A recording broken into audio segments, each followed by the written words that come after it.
अमेरिकी राष्ट्रपति Donald Trump ने संकेत दिया कि फिलहाल चीन जैसे देशों पर जो रूस से तेल खरीद रहे हैं, जवाबी टैरिफ लगाने की कोई जरूरत नहीं है। लेकिन अगर हालात बदले तो 2-3 हफ्तों में इस पर सख्त कदम उठाना पड़ सकता है।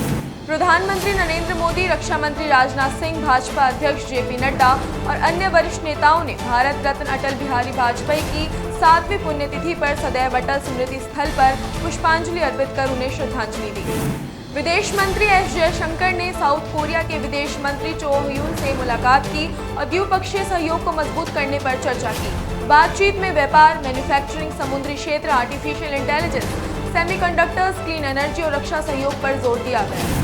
मथुरा में मुख्यमंत्री योगी आदित्यनाथ ने कहा कि ब्रज क्षेत्र के विकास के लिए ब्रज तीर्थ विकास परिषद काम कर रही है। यूपी अपनी आध्यात्मिक विरासत और आधुनिक विकास से दुनिया में नई पहचान बना रहा है। श्रद्धालुओं की सुविधा और 500 साल पुरानी पौराणिक विरासत के संरक्षण पर विशेष ध्यान दिया जा रहा है।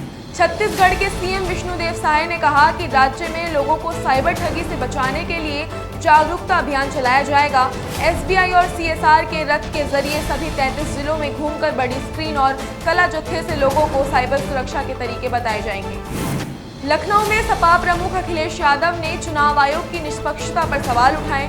उन्होंने कहा कि हर चुनाव में आयोग की आलोचना होती रही है और वोट चोरी के मामलों पर सख्त कार्यवाही जरूरी है। उनका कहना था कि अगर आयोग के किसी अधिकारी पर कार्यवाही होगी तो ऐसी घटनाएं रुक जाएंगी। जम्मू कश्मीर के किश्तवाड़ जिले में चिसौटी गांव में बादल फटने से हुई तबाही के बीच सेना, एनडीआरएफ, एसडीआरएफ, पुलिस और प्रशासन राहत बचाव कार्यों में जुटे हैं। जम्मू और उधमपुर में 2 MI-17 हेलीकॉप्टर और एक एडवांस लाइट हेलीकॉप्टर तैनाती के लिए तैयार रखे गए।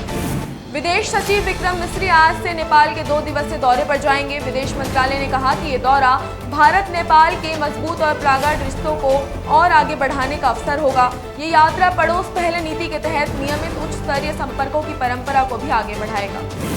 AIMIM प्रमुख असदुद्दीन ओवैसी ने पीएम मोदी के स्वतंत्रता दिवस भाषण में आरएसएस का जिक्र करने पर कड़ा हमला बोला।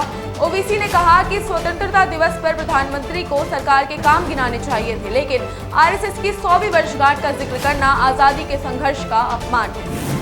अहमदाबाद में भारी बारिश से जनजीवन अस्त व्यस्त हो गया। कई इलाकों में जलभराव के कारण लोगों को परेशानी का सामना करना पड़ा और यातायात भी बुरी तरह प्रभावित हुआ।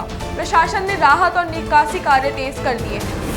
जन स्वराज संस्थापक प्रशांत किशोर ने कहा कि आधे से ज्यादा हिंदू विचारधारा के आधार पर बीजेपी के साथ नहीं है। उन्होंने गांधी जयप्रकाश की राह मानने वाले हिंदुओं और मुसलमानों के बीच गठबंधन की बात कही, जिससे बीजेपी को हराया जा सके।